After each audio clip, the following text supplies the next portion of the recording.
Bismillah, alhamdulillah, wassalatu wassalamu ala rasulillah. Patepang deui dinten ieu dinten Senin kaping 27 Juli 2026 masih dina surat Asy-Syu'ara ayat ke-23. A'udzubillahi minasyaitonir rajim. Bismillahirrahmanirrahim. Qala Fir'auna, nyarita itu Fir'aun ka Nabi Musa. Samang-samangsa Nabi Musa bertamu ka Fir'aun sabab rek ngehilangkeun penindasan ka Bani Israil waktu sarita. Wa ma rabbul alamin, ceuk Fir'aun, wa ma jeung saha atawa jeung naon ai rabbul alamin teh. Pan rabbul alamin teh cenah kuring ceuk marehanna teh ceuk Fir'aun. Qala Nabi Musa ngawaler atawa nyarios. Rabbus samawati wal ardi, ari Allah rabbul alamin teh anu ngurus ngatur anu nyiptakeun as-samawati pirang-pirang langit wal ardi jeung bumi, saur Nabi Musa. Ka Fir'aun nerangkeun yen rabbul alamin teh saha. Wa ma bainahuma jeung naon perkara bainahuma di antara kaduana nyata antara langit jeung bumi. In kuntum lamun anjeun kabeh mukinina termasuk jelma-jelma anu yakin kana kebenaran Allah. Saterasna qala Fir'aun nyarios deui atawa nyarita liman haulahu ka jalma-jalma anu aya di sabudeureun eta Fir'aun, termasuk bala tentarana, dayang-dayangna jeung sajabana patihna gegedena. Bari nyariosna kieu, alla tastami'una, anjeun teu ngadenge naon anu dicaritakeun ku Musa. Pan kuring cenah Allah teh, pan kuring Rabbul Alamin teh, manehna ngeklaim manehna yen Rabbul Alamin teh yen pangeran teh kuring cenah ceukna Fir'aun.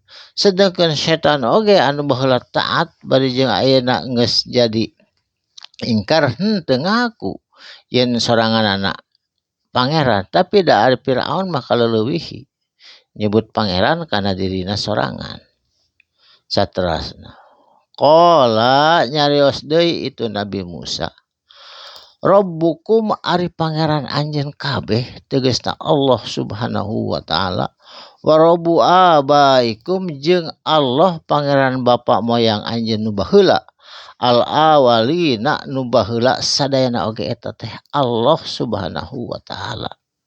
Jadi nu mangeranan ti mimiti aya dunya zaman inung bapa anjeun baheula tapi ka ayeuna anger Allah eta pangeran anjeun. Nerangkeun Nabi Musa ka sabudeureun nu aya di wilayah Fir'aun. Qala nyarios deui Fir'aun ka Nabi Musa. Inna rasulakum, sanyana karasulan anjeun. Jadi kacaletot, padahal Fir'aun teh paling emung nyebutkeun rasul ka Nabi Musa, tapi waktu ieu mah kacaletot cenah karasulan anjeun teh alladzi anu arsila tos diutus ilaikum ka anjeun kabeh lama majnunun, sanyana eta teh bener-bener gelo cenah Musa teh, bener-bener gila. Da sabenerna mah ari pangeran mah nyaeta kuring ceuk Fir'aun. Saterasna qala nyarios deui Nabi Musa ka Fir'aun. Rabbul masyriqi, sanyana jeung ari sanyana Rabbul masyriqi pangeran anu nguasai atawa anu ngurus ngatur. Masyriqi ti belah wetan, wal maghribi jeung ti belah kulon. Ti wetan, ti kulon, ti kiduk, ti kaler. Wa bainahuma, jeung di antara kiduk kulon jeung wetan atawa wetan jeung kulon, tegasna kidul kaler jeung di awang-awang di mana-mana eta teh Allah nu ngurus ngaturna teh. Rabbul masyriqi wal maghrib wa ma bainahuma.